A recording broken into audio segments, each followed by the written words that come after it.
Hello friends, welcome back to cinema secrets. இன்னைக்கு இந்த வீடியோவில் நான் பேச போகிற விஷயம் இன்னைக்கு இருக்கிற தலைமுறைக்கு ரொம்ப முக்கியமான ஒரு தகவலை நான் சொல்ல போகிறேன் நண்பர்களே. அது என்ன மேட்டர் அப்படின்னு பார்த்தீங்கன்னா, சினிமாவை சீரழிக்கும் வைரல் காய்ஸ் அப்படின்றவங்களை பற்றி தான் பேச போகிறேன். அது என்ன மேட்டர் அப்படின்றத பேசுறதுக்கு முன்னாடி, அந்த வைரல் காய்ஸ்லாம் யாருன்றத பேசுறதுக்கு முன்னாடி ஒரு சின்ன இன்ட்ரோடக்ஷன் கொடுக்குறேன். இந்த இன்ட்ரோடக்ஷனை மட்டும் மிஸ் பண்ணாம ஃபுல்லா கேளுங்க, அப்பதான் உங்களுக்கு ஒரு புரிதல் வரும். அது என்ன மேட்ரு அப்படின்னு பாத்தீங்கன்னா, தமிழ் சினிமாவை எடுத்துக்கிட்டோம்னு வைங்களேன், ஒரு காலகட்டத்தில், அதாவது 70கள் 60களில் பாத்தீங்கன்னா தமிழ் சினிமா உள்ள வந்தவங்க எல்லாருமே டிராமா ட்ரூப்ல நடிச்சு நல்ல தேர்ச்சி பெற்றதுக்கு அப்புறம் அப்பதான் டிராமான்றது தமிழ் சினிமாவா பரிமாண வளர்ச்சி அடைஞ்சப்போ தமிழ் சினிமா உள்ள வந்தாங்க நல்ல திறமைகளோட அப்படின்னு சொல்லலாம். அதுக்கப்புறம் பாத்தீங்கன்னா இந்த 80-90களில் இருக்கிறவங்க எல்லாம் எப்படி பரிணாம வளர்ச்சி அடைஞ்சாங்கன்னா, அப்பதான் பிலிம் இன்ஸ்டியூட் அப்படின்ற ஒரு விஷயம் வந்தது. அந்த பிலிம் இன்ஸ்டியூட்ல போய் ஹாலிவுட் தரமான டெக்னிக்கல் எல்லாம் படிச்சுக்கிட்டு, அதுக்கப்புறம் சினிமாக்கு என்னென்ன இந்த காலகட்டத்தில் தேவை, ஒரு புதுவிதமான விஷயங்கள் என்னென்ன தேவைன்றதை கத்துக்கிட்டு அதுக்கப்புறம் உள்ள வந்தவங்க தான் 80-90 காலகட்டத்தில் இருந்த தமிழ் நடிகர்களாகட்டும், டெக்னீஷியன் அப்படின்னு நம்ம சொல்லலாம். இது தாண்டி கொஞ்ச நாள் சினிமா நல்லா போக போக இந்த கமர்ஷியல் அப்படின்ற ஒரு விஷயம் வந்ததுக்கு அப்புறம் புதுமுகங்களா எப்படி உள்ள வந்தாங்கன்னு பாத்தீங்கன்னா, ஷார்ட் பிலிம் அப்படின்ற ஒரு பரிமாண வளர்ச்சி அடைஞ்சது.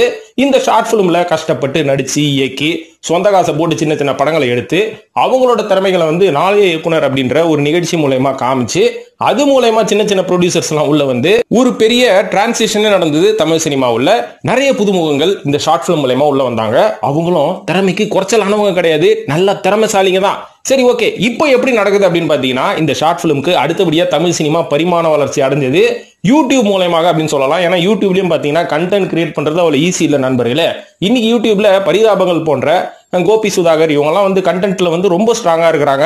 அதே மாதிரி அவங்களோட கண்டென்ட் வச்சு அந்த கண்டென்ட்டுக்கு என்ன மாதிரி தேவையான நடிப்பு அதெல்லாம் கொடுத்து இன்னைக்கு மக்கள் மனதில் இடம் பிடிச்சிருக்காங்க. சோ இப்போ இந்த டிஜிட்டல் பிளாட்ஃபார்ம் மூலமா தமிழ் சினிமாக்குள்ள வந்துட்டு இருக்கிறவங்க ஏராளமான பேர் சொல்லலாம். ஆனா இதெல்லாம் நல்ல விஷயம் தானப்பா. இதுல என்னப்பா புதுசா வைரல் காய்ஸ்னு ஒருத்தர் உள்ள கொண்டு வரேன்னு பாத்தீங்கன்னா, அதுதான் சினிமாவோட துரதிருஷ்டம் அப்படின்னு நான் சொல்லுவேன். ஏன்னு பாத்தீங்கன்னா, யூடியூப் வரைக்கும் அந்த பரிணாம வளர்ச்சி நம்ம ஏத்துக்க முடியாதான் தான் இருந்தது. ஆனா இப்போ இருக்கிற இந்த வைரல் காய்ஸ் இருக்காங்க பாத்தீங்களா, இவங்க கொஞ்சம் கொஞ்சமா தமிழ் சினிமா உள்ள ஊடுருவிட்டு வராங்க. இவங்க இன்னும் கொஞ்ச நாள் கண்டினியூ பண்ணிக்கிட்டே வந்தாங்கன்னா தமிழ் சினிமாவை யாராலையும் காப்பாற்றவே முடியாது. ஏன்னா இன்னைக்கு இருக்கிற தமிழ் சினிமாவில் இருக்கிற ஒரு சில இயக்குனர்கள், பெரிய பெரிய பட்ஜெட் எடுக்கிற இயக்குனர்கள்லாம் பாத்தீங்கன்னா மண்டையில சரகே இல்லாதவங்க தான். அவங்களோட கண்டென்ட்ல சரகு இல்லாதனால தான் இந்த மாதிரி வைரல் காய்ஸை வச்சு நம்ம படத்தை ப்ரமோட் பண்ணி எப்படியாவது மக்கள் கிட்ட கொண்டு போய் சேர்த்துருவோன்னு மக்களையும் முட்டாளா நினைச்சிட்டு இருக்காங்க. இந்த வைரல் காய்ஸ் எல்லாம் இப்போ என்ன சோசியல் மீடியால அட்டூழியம் பண்ணிட்டு சினிமாலையும் என்ன அட்டூழியம் பண்ண போறாங்க அப்படின்றத ஒண்ணு பேசுவோம். இந்த வைரல் காய்ஸ் ஒருத்தரை பத்தியும் பேசுவோம், இவங்க பூர்வீகத்தை பத்தியும் பேசுவோம். அதுக்கப்புறம் இந்த வீடியோட கடைசியில நான் சொல்ல போறது தான் ரொம்ப முக்கியமான மேட்ரு. என்ன மேட்ருன்னு பாத்தீங்கன்னா, தமிழ் சினிமாவை இந்த வைரல் காய்ஸ் கிட்ட இருந்து எப்படிங்க காப்பாத்துறது அப்படின்ற மாதிரி ஒரு சில பேருக்கு தோணி இருக்கும், ஒரு சில பேருக்கு இன்னும் தோணாமே இருக்கும். அவங்களாம் வீடியோ கடைசி வரைக்கும் பாருங்க. இந்த வீடியோட கடைசியில எப்படி தமிழ் சினிமாவை இவங்க கிட்ட இருந்து காப்பாத்துறது அப்படின்ற ஒரு சில டிப்ஸ் நான் சொல்ல போறேன். சோ வாங்க நேரம் கடத்தாம வீடியோல போய் வைரல் காய்ஸ்களை பத்தி பேசுவோம். அதுவும் குறிப்பிட்ட அந்த வைரல் காய்ஸ்லாம் யாருன்றத பத்தி பேசுவோமா. இதுல முதல்ல நான் சொல்ல போற வைரல் பாய் யாருன்னு பாத்தீங்கன்னா, சமீபத்துல ஒரு சின்ன பையங்க முகமது ரசூல், அந்த பையன் பேரு, அவனுக்கு சோஃபா பாய்னு பேர் வச்சிருக்காங்க. அவன் என்ன பண்ணான்னு பாத்தீங்கன்னா, அவனுக்கு ஒரு நல்ல பிசினஸ் திறமை இருக்குது. உருப்படியா அவங்களோட அப்பாவோட பிசினஸ் பார்த்துக்கிட்டு ஒழுங்கா இருந்தான். அப்பதான் வந்தது நம்ம ஊர்ல மிஷாங்கு புயல்னு ஒண்ணு. இந்த மிஷாங்கு புயல்ல நம்ம பிசினஸ் நம்ம எப்படி டெவலப் பண்ணுவோம் அப்படின்ற ஒரு ஸ்ட்ராட்டஜி யூஸ் பண்ணி சோசியல் மீடியா வச்சு அவனோட பிசினஸ் அவன் டெவலப் பண்ணா. பயங்கரமா பேசினான். மழையில கூட நினையாத சோஃபா நான் கவர் போட்டு மூடி வச்சிருக்கிறேன், எந்த அளவுக்கு நான் பிசினஸ்ல கண்ணும் கருத்துமா இருக்க பாருங்க அப்படின்றத பார்த்து பல பேரு அவன் சோஃபா விற்க தான் பேசுறான், சோஃபாவை போய் வாங்கலாமே அப்படின்றத யோசிக்காம அவன் நல்லா பேசுறானே அப்படின்ற மாதிரி அவனுக்கு ஒரு தனி ஃபேன் பேஸே கிரியேட் ஆச்சு. இதை வச்சு அவன் 10 சோஃபா வித்தானா என்ன நம்மளுக்கு தெரியாது. ஆனா அவனோட கெரியர் தனியா டெவலப் ஆயிட்டு இருக்குன்றது அவனுக்கே தெரியல. அது மட்டும் இல்லாம ஓகே, அந்த பையனை நம்ம எதுவும் குறை சொல்ல முடியாது. இன்னைக்கு என்ன தெரியல நடந்துட்டு இருக்குது, இந்த பையனை 2 பெரிய டைரக்டர் தமிழ் சினிமால இருக்கிறவங்க கமிட் பண்ணிருக்காங்க அவங்களோட படத்துல. இந்த இயக்குனர்களுக்கு அவங்களோட சொந்த கண்டென்ட் மேல எந்த அளவுக்கு நம்பிக்கை இருந்தா இந்த பையனை வச்சு அவங்களோட படத்தை ப்ரமோட் பண்ணலாம், இந்த பையனை உள்ள நடிக்க வச்சா நிறைய பேர் படத்தை பார்ப்பாங்கன்ற அளவுக்கு இவனோட 7வது மூளை யோசிச்சிருக்கோம். அதாவது அந்த 2 டைரக்டர் வேற யாருமே இல்ல. ஒன்னு விக்னேஷ் சிவன், ஏற்கனவே அஜித் அடிச்சு தோர்த்தன ஒரு இயக்குனர், ப்ரொடியூசரே கிடைச்சாரா இல்லையா நம்மளுக்கு தெரியல. அவரு இந்த சோஃபா பாய் முகமது ரசூலை யூஸ் பண்ண போறாரா அவரோட படத்துல, முக்கியமான கேரக்டர் அதுல வேற. இதை பார்த்தோன்னா நெல்சன், அவர்கிட்ட எல்லாம் சரக்கே கிடையாதுங்க, ஜெயிலர் படம் வசூல் பண்ணிடுச்சு. நெல்சன் திறமையான ஆளுன்னு மட்டும் தயவு செய்து சொல்லாதீங்க. 4 பேர் அந்த படத்துல இருக்கிறாங்க. அவங்கள தூக்கிட்டோன்னு வைங்களேன், அந்த படத்தை சத்தியமா எவனுமே பார்க்க மாட்டான். அந்த 4 பேர் யாருன்றத கமெண்ட்ல போடுங்க. சோ இந்த 2 இயக்குனரும் முகமது ரசூலை யூஸ் பண்ண போறான்லாம் என்ன மாதிரியான ஸ்ட்ராட்டஜி இது? இரண்டாவதா சொல்ல போற இன்னொரு வைரல் காய் யாருன்னு பாத்தீங்கன்னா காத்து கருப்பு கலை. இவரோட வீகம் என்னன்னே தெரியலங்க. இந்த பையன் வந்து யூடியூப்ல நான் எப்பயாவது ஏதாவது ஒரு வீடியோ பார்த்துட்டு இருக்கும் போது சஜஷன்ல வரும், நான் அப்படியே தட்டி பார்ப்பேன். பார்த்தா அசிங்கமா பேசுவான், வாயில வந்ததெல்லாம் பேசுவான். சரி ஓகே, ஏதோ பேசிட்டு இருக்கிறான், அவனுக்கு பொழுதுபோக்கு, வேற என்ன இருக்கு அப்படின்ற மாதிரி நானும் விட்டுருந்தேன். திடீர்னு பார்த்தா எல்லா படத்தோட மூவி ரிவ்யூக்கும் அவனை கூப்பிட்டு 10 மைக்கு அவன் முன்னாடி நிக்குது. அந்த மூவியை பத்தி என்ன தெரியும் அவனுக்கு? படத்தை ஒழுங்கா பார்க்க தெரியுமா அவனுக்கு? ஆனா அந்த படத்தை பத்தி இவன் கருத்து சொல்லுவான். இது மட்டும் இல்லங்க, இதோட பெரிய குடும்பம் என்ன தெரியுமா? ஒரு படத்தோட லான்ச்ல மேடையில இவங்கிட்ட மைக்கு கொடுத்து பேச சொல்றாங்க. படத்துல ஒர்க் பண்ண டெக்னீஷியன்லாம் வாயை எல்லாத்தையும் மூடிக்கிட்டு கம்முன்னு உட்காந்து வேடிக்கை பார்த்துட்டு இருக்காங்க. இவன் பேசுறான் படத்தை பத்தி. இவனுக்கு என்ன தெரியும்? இவன் அசிங்கமா பேசிட்டு கண்டென்ட் போட்டுருந்தவன் இவனை கூட்டு வந்து மூவி ப்ரமோஷன் பண்றானுங்க. இன்னும் கொஞ்ச நாள்ல இவன் படத்துல நடிக்க போறானா. அப்பனா பாத்துக்கோங்க தமிழ் சினிமா எதை நோக்கி போயிட்டு இருக்குது அப்படின்னு. அதுவும் இவன் ஜோடி போட்டுக்குன்னு சாதாரண ஒரு பொண்ணு கூட சண்டை போடுவான் பாருங்க. கேட்கறதுக்கு சகிக்காது, பாக்குறதுக்கு ஏற்கனவே சகிக்காது, கேட்கறதுக்கே சகிக்காது. இந்த மாதிரி எல்லாம் இன்னும் கொஞ்சம் நல்ல தமிழ் சினிமாவில் வர போறானுங்க. இவனுக்குலாம் சினிமா திறமை ஏதாவது ஒண்ணு இருக்குதா? யோசிச்சு பாருங்க. இதே மாதிரிதான் மூணாவது ஜிபி முத்துன்னு ஒருத்தர் வளர்ந்து வந்தாரு. அவர் ஞாபகம் இருக்குதா? இப்ப ஆள் காணா போயிட்டாரு பாருங்க. இவர் வந்து காணா போயிட்டாரு, காணா போல, அது அவருக்கு நஷ்டமான்றதெல்லாம் நம்மளுக்கு தெரியாது. அவர் வந்து சும்மா பொழுது போகாம வாழைத்தோப்பு உள்ள போய் வாழன்னு உட்காந்து பேசிக்கின்னு, வாயில வந்ததெல்லாம் பேசிக்கின்னு, வாழைக்காவை பத்தி எல்லாம் பேசிக்கின்னு என்னமோ பேசி அவர் வந்து ஒரு வீடியோ போட்டு இருந்தாரு. இவரோட கொடுமையை பார்த்து தான் டிக்டாக்கே இந்தியாவில் பேன் ஆச்சு. அதோட இவர் சகலத்தையும் மூடின்னு இருப்பாருன்னு பார்த்தா அப்படியே யூடியூபுக்கு வந்தாரு, இன்ஸ்டாகிராமுக்கு வந்தாரு, செலிபிரிட்டி ஆனாரு. படத்தோட ப்ரமோஷனுக்கு இவரை கூப்பிட ஆரம்பிச்சானுங்க. குக்கு வித்து கோமாளியில இவரை கூப்பிட ஆரம்பிச்சானுங்க. எதுக்கு கூப்பிட்டானுங்கன்னு அவங்களுக்கும் தெரியல, எதுக்கு வந்தோன்னு இவருக்கும் தெரியல. ஆனா இவரும் கொஞ்ச நாள் வைரலா இருந்தாரு. படங்கள் எல்லாம் இவரை யூஸ் பண்ணானுங்க. ஆனா யூஸ் பண்ண அளவுக்கு அந்த படங்கள் ஓடல. அதுக்கப்புறம் இந்த ஒரு முறை வந்து சரி இருக்காது, ஜிபி முத்துவை வெட்டி அடிச்சிட்டானுங்க. இப்ப என்ன பண்ணுகிறாரு? அவர் ஊர்ல இருக்கிற சின்ன சின்ன ஷோரூம் எல்லாம் ஓபன் பண்ணி கல்லா கட்டுனுங்கிறாருன்னு நான் கேள்விப்பட்டேன். ஓகே, அதே பண்ணிட்டு போட்டோம். சினிமாவிலாம் தயவு செய்து வந்துடாதீங்க. இதுல இன்னொரு கொடுமை, ஒரு ஆளையே காணாங்க. அவன் வந்து சமீபத்துல வைரலானா. அவரோட பேர் என்னன்னு பார்த்தா லாரன்ஸ். 150 கிலோ எடை தூக்குற லாரன்ஸுக்கு நடிக்கிறது சாதாரண விஷயம் இல்ல கண்ணா அப்படின்றத அந்த எதிர்த்தாப்புல இருந்த ஆளை பார்த்து சொன்னாரா இல்ல லட்சுமி ராமகிருஷ்ணனை பார்த்து சொன்னாரான்னு நம்மளுக்கு தெரியாது. ஆனா அவரோட வேதனை, அவர் குடும்ப கஷ்டத்தை வச்சு ஒரு சேட்டலைட் டிவி வந்து நல்லா சம்பாரிச்சுன்னு இருந்தாங்க. அதை தாண்டி இப்போ இவரு இன்ஸ்டாகிராம்லயும் சோசியல் மீடியால வைரல் ஆயினுக்கிறாரு. இப்போ இதுல கொடுமை என்ன தெரியுமா? யூடியூப்ல இருக்கிற அம்புட்டு பெரிய சேனலும் கோயம்பேடுல போய் கடையா காத்துனுங்கிறானுங்க, லாரன்ஸ் வருவாரா மாட்டுவாரா அப்படின்ற மாதிரி. இதை பார்க்கும்போது எனக்கு எப்படி தெரியுமா இருக்குது? லியோ படம் எல்லாருமே பார்த்திருப்பீங்க. பிளைட்டுக்கு காசு இருந்தோம், தமிழ்நாட்டுல இருந்து காஷ்மீர் வரைக்கும் 10 கார் எடுத்துக்கிட்டு டீசல் போட்டு வந்து இறங்கினா இருப்பாருங்க நம்ம சஞ்சய் தத்து. இவரு கதை மாதிரி இது. இப்ப சஞ்சய் தத்து மாதிரி தான் அத்தனை யூடியூப் சேனலும் லாரன்ஸை தேர்ந்துங்கிறானுங்க. ஆனா லாரன்ஸ் எங்கேயாவது இருந்தா உட்காந்து பார்த்துன்னு இருப்பாரு. ஏண்டா என்ன பிடிப்பீங்கல்ல, என்ன பிடிச்சிங்கன்னா வச்சு நீங்க எவ்வளவு சம்பாதிப்பீங்க, நான் வரவே மாட்டேன் அப்படின்ற மாதிரி கொஞ்ச நாள் சுத்தி நின்றாரு. இப்ப திடீர்னு ஒரு தகவல், லாரன்ஸ் உயிரோடவே இல்லைன்றானுங்க. எப்படி பாருங்க, இவனுங்க கண்ணில் மாட்டலன்னா அந்த மனுஷன் செத்தே போயிட்டாராம். லாரன்ஸ் உயிரோட இல்லைன்னு அவரோட சாப்டர் க்ளோஸ் பண்ணி கம்னு விட்டானுங்க. இந்த குடும்பம் தான் நடந்துனுக்குது இன்னைக்கு சோசியல் மீடியால. சோ ஆக மொத்தத்துல லாரன்ஸோட கதை கூட லியோவோட கதை மாதிரி தான் இருக்குது. ஒருவேளை இதை பார்த்து தான் லோகேஷ் கனகராஜ் இன்ஸ்பயர் ஆனாராலாம் தெரியல. இது இப்ப நடந்துனுங்கிற கதை. ஓகே, அடுத்த அந்த வைரல் காய் யாருன்னு பாத்தீங்கன்னா டிடிஎஃப் வாசன். இந்த பையன் பாவங்க, ரொம்ப ரொம்ப பாவங்க. ஆரம்பத்துல பழைய ராயல் என்ஃபீல்டை வச்சு ஊருக்குள்ள ஜாலியா சுத்திக்கின்னு நான் வந்து பாருங்க இந்த பைக்கை வச்சு ஓட்டினுக்கிறேன் அப்படின்ற மாதிரி சின்ன சின்ன வீடியோ போட்டவனே இவனுக்கு உசுப்பேத்தியே 15 லட்சம் பைக்கு, 30 லட்சம் பைக்கு, 40 லட்சம் பைக்குன்னு வாங்க வச்சு இப்ப இந்த லோன் கட்டுறதுக்காகவே இவன் வந்து யூடியூப்ல வீடியோ போட்டு இவனோட லைஃபே போய் ஜெயில போய் உட்கார்ற அளவுக்கு இவனை உசுப்பேத்தி விட்டானுங்க. இது மட்டும் இல்லாம இவன் ஜெயிலுக்கு போறான் அப்படின்றத எப்ப நடந்ததுன்னு பாத்தீங்கன்னா, மஞ்சள் வீரன் நான் ஒரு படத்துல ஹீரோவா நடிக்க போறேன் அப்படின்றத பார்த்தவங்க தான் இவனை எப்படியாவது பிடிச்சி உள்ள போட்டுருணும்பா, இதுக்கப்புறம் இவன் வெளில தலையே காட்டக்கூடாது இந்த மதன் ஓபி மாதிரி அப்படின்ற மாதிரி பிளான் பண்ணி இவனோட லைஃபையும் ஸ்பாயில் பண்ணிட்டானுங்க. ஆனா இந்த பையன் கிட்ட ஒரு புத்திசாலித்தனமான விஷயமா என்ன தெரியுமா? ஹீரோ ஆகிறதுக்கு முன்னாடி நம்மளுக்கு நிரந்தர சம்பளம் வேணும்ல, யூடியூப் இன்னைக்கு இருக்கும் நாளைக்கு போயிடும் அப்படின்ட்டு அவங்க ஊர்ல ஒரு பிட் ஷாப்னு ஒன்று ஓபன் பண்ணி பிசினஸ் பண்ண ஆரம்பிச்சிட்டான். இனிமேல் நான் ஹீரோவா நடிச்சா என்ன, நடிகலாம் என்ன, என்கிட்ட பிட் ஷாப் இருக்குது, நான் சம்பாரிச்சுவேன் அப்படின்ற மாதிரி இந்த பையன் மட்டும் தான் திறமையா ஒதுங்கி இருக்கிறான். ஆனா இந்த பையனுக்கும் நடிப்பு திறமை இருக்கா என்னன்னு நம்மளுக்கே தெரியல. இருந்தாலும் சினிமால ஹீரோவாக போறாராம். இவனுக்கெல்லாம் எவ்வளவு பரவாயில்லைங்க. இந்த அமலா ஷாஜின்னு ஒரு பொண்ணு வந்தது. இந்த பொண்ணு வந்து என்ன திறமை அப்படி வந்து இன்ஸ்டாகிராம்ல காமிச்சிருச்சுன்னு, இந்த பொண்ணுக்கு 4.5 மில்லியன் சப்ஸ்கிரைபர், 4.5 மில்லியன் ஃபாலோவர்ஸ். அதாவது ஆரம்பத்துல சின்ன சின்ன வீடியோ போட்டிருந்த பொண்ணு நடிகை கஷ்டப்பட்டு காஸ்டியூம் டிசைனர் வச்சு, மேக்கப் ஆர்டிஸ்டை வச்சு, டான்ஸ் கோரியோகிராஃபரை வச்சு கம்போஸ் பண்ண ஒரு சாங்க.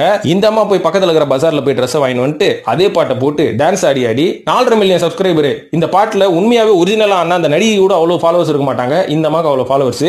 இதை வச்சு நீ என்ன பண்ணணும், ஜாலியா வீடியோ போட்டுக்கிட்டு ஃபாலோவர்ஸை வச்சுக்கிட்டு என்ஜாய் பண்ணின்னு இருக்கணும், பொழுதுபோக்கின்னு இருக்கணும். அதை விட்டு நீ என்ன பண்ண, உன் ஃபாலோவர்ஸ் கிட்ட வலுக்கட்டாயமா என்கிட்ட ஒரு ஸ்கீம் இருக்குது, என் ஃப்ரெண்டு தான் இந்த கம்பெனியோட ஓனரு, 5 ரூபா இன்வெஸ்ட் பண்ணா 50,000 ரூபாய் சம்பாதிக்கலான்னு உன் ஃபாலோவர்ஸ் எல்லாத்துக்கும் ஆசையை காட்டி ஒரு ஃபாலோவர் இன்வெஸ்ட் பண்ணி 20-30,000 ரூபாய் தொலைச்சி புலம்புன்னு புலம்பி இருக்கிறான். பாருங்க, உங்களை நம்பி வந்தவங்களை இப்படியா நீங்க ஏமாத்துவீங்க? ஏன்னு பாத்தீங்கன்னா இந்த செலிபிரிட்டி ஸ்டேட்டஸ் அப்படின்றது மாயை மாதிரி. சோ இந்த மாயையை வந்து ரசிகர்கள் பக்காவா கரெக்டா புரிஞ்சுக்கணும். அப்போ இந்த ஜங்கிலி ரம்மியை வந்து நம்ம சரத்குமார் வந்து ஊக்குவிச்சாரு. இதை பத்தி உங்களோட கருத்து என்னன்னு கேட்டீங்கன்னா, சரத்குமார் என்னைக்குமே அதை ஊக்குவிக்கல. இப்படி ஒரு விஷயம் இருக்கு, ஆடி பாருங்கன்னு சொல்லி கண்டிஷன் அப்ளைன்னு சொல்லி கடப்பட வளருவானுங்க. சோ அந்த கண்டிஷன் அப்ளை நீங்க பக்காவா படிச்சு பாத்தீங்கன்னா நீங்க கண்டிப்பா ஜங்கிலி ரம்மி பக்கமே போக மாட்டீங்க. அதனால சொல்ல வேண்டியதை அவங்க சொல்லிட்டாங்க, கவனிங்க, அது உங்களோட கேர்லெஸ்னஸ் அப்படின்னு நான் சொல்லுவேன். ஆனா கமலாஷாஜி எப்படி தெரியுமா ப்ரமோட் பண்ணாங்க, இந்த இடத்துல நான் காசை நான் இன்வெஸ்ட் பண்ணாங்க, எனக்கு வந்து 10 மடங்கு ரிட்டர்ன் கிடைச்சது, என்னோட பர்சனல் எக்ஸ்பீரியன்ஸ்ல சொல்றேன், நீங்களும் உங்க காசை போடுங்க இப்படின்னு சொன்னா போடாம இருப்பாங்க? உன் ஃபாலோவர்ஸுக்கு நீ செய்யற துரோகம் தானே இது. இதை கொஞ்சமாச்சும் யோசியா? ஏன்னா ஒரு ப்ரமோஷனுக்கு 2.5 லட்சம் ரூபாய் நீ வாங்குற, நீ எங்க யோசிக்க போற? இதுக்கெல்லாம் காரணம் உன்னை வளர்த்து விட்டவனுங்க தானே. இது மட்டும் இல்லாம உன்னை சினிமால யூஸ் பண்ண போறன்னு ஒரு சில பேர் சொல்லியிருந்தான். ஆனா நீ போறது ஜெயிலுக்கு கண்டிப்பா அப்படின்ற மாதிரி இப்போ கொஞ்சம் அரசல் புரசலா பேசினுறாங்க. சோ இவ்வளவு மூச்சு பிடிச்சி பேசியிருக்கேன். இதுல இருந்து நான் என்ன சொல்ல வரேன், ஏப்பா இவனுங்கெல்லாம் சினிமால வரக்கூடாதுன்னு சொல்றேன், அவ்வளவுதானே. ஓகே, நாங்க புரிஞ்சுக்கிட்டோம், சினிமால இவங்க வர தேவையில்லை. ஆனா ஏன் வர தேவையில்லை அப்படின்றத நீ சொல்லு அப்படின்னு கேட்டீங்கன்னா, இப்போ வர எண்டு பாயிண்ட்டுக்கு, அதாவது இப்ப நான் சொன்ன இந்த இன்ஃப்ளூயன்சர்ஸ் யாருமே பாத்தீங்கன்னா சினிமாக்காரங்க கிடையாது. சினிமா உள்ள கஷ்டப்பட்டு வந்து ஜெயிச்சு ஒரு செலிபிரிட்டி ஆகி கோடிக்கணக்கில் பணம் சம்பாரிச்சு அரசியலுக்கு வந்து முதலமைச்சர் ஆகணும் அப்படின்ற எண்ணங்கள்லாம் இவங்களுக்கு யாருக்குமே கிடையாது. பொழுதுபோக்குக்கு வீடியோ போட்டாச்சு, நம்மளுக்கு ஏகப்பட்ட ஃபாலோவர்ஸ் வந்தாச்சு, இனிமேல் இந்த சோசியல் மீடியா அக்கௌண்ட் வச்சு எப்படி லட்சக்கணக்கில் நம்ம சம்பாதிக்கிறோம் அப்படின்றது தான் இவங்களோட நோக்கமே. இவங்க யாருமே வந்து சினிமால ஒரு நாள் ஷூட்டிங்கை கூட அட்டன் பண்ண முடியாது நண்பர்களே. ஏன்னா ஷூட்டிங்னு போய் நீங்க உட்காந்துட்டீங்கன்னா உங்க கண்ட்ரோல்ல எதுவுமே இருக்காது. டைரக்டர் கண்ட்ரோல்லையும் அங்க இருக்கிற டெக்னீஷியன் கண்ட்ரோலுக்கு தான் நீங்க போவீங்க. திறமை இருந்தா மட்டும்தான் இந்த டைரக்டரையும் டெக்னீஷியனே நீங்க சமாளிக்க முடியும். ஜீரோ திறமையில இருந்தீங்கன்னா அப்படியே செவிலே அடிச்சு வெளில துரத்தி விட்டுருவாங்க. இதனாலதான் தமிழ் சினிமால இது வரைக்கும் இருக்கிற செலிபிரிட்டி எல்லாமே அவங்களோட திறமையும் அவங்களோட சகிப்புத்தன்மையும் அவங்க வளர்த்துக்கிட்டு தான் சினிமால பெரிய லெவல்ல அச்சீவ் பண்ணிருக்காங்க. ஆனா இந்த சோசியல் மீடியா இன்ஃப்ளூயர்ஸ் ஆகட்டும், யூடியூபர்ஸ் எடுத்துக்கோங்களேன், இவங்க கிட்ட இருக்கிற ஓன் கேமரா, இவங்க கிட்ட இருக்கிற ஃப்ரெண்ட் சர்க்கிளை வச்சுதான் இவங்க எல்லாருமே வீடியோ போட்டு இவங்களுக்குன்னு ஒரு ஸ்பேஸை கிரியேட் பண்ணிக்கிட்டு இவங்களுக்குன்னு ஒரு டைம் ஃப்ரேமை கிரியேட் பண்ணிக்கிட்டு இவங்களோட ஓன் கண்டென்ட் போட்டுட்டு இருக்காங்க. ஆனா சினிமான்னு போகும்போது இந்த டைம் ஃப்ரேம், இந்த ஸ்பேஸ் எதுவுமே உங்க கையில கிடையாது. அந்த ஷூட்டிங் ஸ்பாட்ல இருக்கிற டைரக்டர் கொடுக்குற டைம்ல தான் நீங்க பெர்ஃபார்மன்ஸே பண்ணணும். அந்த பெர்ஃபார்மன்ஸ் பண்ணணும்னா உங்களுக்கு தனிப்பட்ட ஆக்டிங் ஸ்கில்னு ஒன்று இருக்கணும். அதை தான் இன்னைக்கு அவன் ஃபிலிம் இன்ஸ்டியூட், ஆக்டிங் இன்ஸ்டியூட், கூத்துப்பட்டன்னு போய் படிச்சு தேர்ச்சி பெற்றுக்கிட்டு கோடம்பாக்கத்துல போட்டோ ஆல்பத்தோட நின்று வாய்ப்பு கிடைக்குமான்னு வாயை பொழந்துக்கிட்டு கம்பெனியா ஏறி இறங்குறான். ஆனா இவனுக்கெல்லாம் இந்த இயக்குனர்கள் வாய்ப்பு தருவான்லான்னு கேட்டா தரவே மாட்டானுங்க. ஏன்னா இன்னைக்கு இருக்கிற இயக்குனர்கள் யாருகிட்டையும் கண்டென்ட் ஸ்ட்ராங்கா இல்ல. அன்னைக்கு பாரதி ராஜா அப்படின்ற ஒரு இயக்குனர் நான் ஒரு பிச்சைக்காரனை கூட ஹீரோவாக்குவேன் அப்படின்ற மாதிரி ஹீரோவாக்கி படத்தை சக்சஸ் பண்ணாரு. அதுக்கு முக்கியமான காரணம் பாரதி ராஜாவோட கண்டென்ட் ஸ்ட்ராங்கு. என்னதான் இந்த பிச்சைக்காரன் அந்த படத்துல நடிச்சாலும் ஹீரோவா, அடுத்த படத்துல ஒரு காணாம போயிட்டாரு. சோ ஒரு டைரக்டர் கிட்ட கண்டென்ட் ஸ்ட்ராங்கா இருக்கும் போதுதான் ஒரு நடிகரை ஒரு யூஸ் பண்ண முடியும். ஏன்னா அந்த கண்டென்ட்டை அழகா கேட்ச் பண்ணி அந்த நடிகர் பிரதிபலிச்சு வெளில கொண்டு வரணும். சோ ஒரு கண்டென்ட் ஸ்ட்ராங்கா இருந்தா மட்டும்தான் ஒரு நல்ல தேர்ச்சியான நடிகரை வந்து நம்ம யூஸ் பண்ணுவே தவிர கண்டென்ட்டே இல்லைன்னு வைங்களேன், எவன் நடிச்சா என்ன அப்படின்ற மாதிரி தான் இன்னைக்கு படம் எடுத்துட்டு இருக்கிறாங்க முக்காவாசி இயக்குனர்கள் தமிழ் சினிமால. சோ அந்த மாதிரி ஒரு மொக்க கண்டென்ட்டுக்கு இந்த மாதிரி மொக்கையான வைரல் கைஸே போதுமே அப்படின்ற மாதிரி தான் இன்னைக்கு தமிழ் சினிமா ஓடிட்டு இருக்கு. அதனாலதான் இன்னைக்கு தமிழ் சினிமாவை பார்க்குற பல ரசிகர்களுக்கு சின்னதா ஒரு வெறுப்பு சினிமா மேல இருக்குது அப்படின்றது தான் நிதர்சனமான உண்மை. ஏன்னு பாத்தீங்கன்னா 10 வருஷத்துக்கு முன்னாடி தமிழ் சினிமாவை பார்த்தா கண்டென்ட் எல்லாம் அவ்வளவு நல்லா இருக்குங்க. ஒரு படமும் இன்னைக்கு போட்டாலும் நம்ம பார்க்கலாம். ஏங்க ஜீன்ஸ்னு ஒரு படம் வந்தது, அந்த படம் வந்து கண்டென்ட் வைஸ் ஒரு சுமாரான கண்டென்ட்டா இருந்தாலும் அந்த படத்துல நடிச்ச நடிகர்களால அந்த படத்தை இன்னைக்கு கூட டிவியில போட்டா பார்ப்போம். ஆனா இன்னைக்கு வந்த ஒரு சில படங்களை இன்னும் 10 வருஷம் கழிச்சு நீங்க டிவியில போட்டா பாப்பீங்களான்னா சத்தியமா பார்க்க மாட்டீங்க. ஃப்ரீயா யூடியூப்ல இருந்தாலும் நீங்க பார்க்க மாட்டீங்க. இதுக்கு தான் கண்டென்ட் முக்கியம் நான் கத்துறேன். சோ இந்த மாதிரி இயக்குனர்கள் கண்டென்ட்டே இல்லாம படம் எடுக்கிறனால தான் இந்த மாதிரியான வைரல் பாய்ஸ் எல்லாம் உருவாக்கிட்டு இருக்காங்க. இந்த மாதிரி வைரல் பாய்ஸை சினிமால யூஸ் பண்ணணும்னு நினைக்கிறாங்க.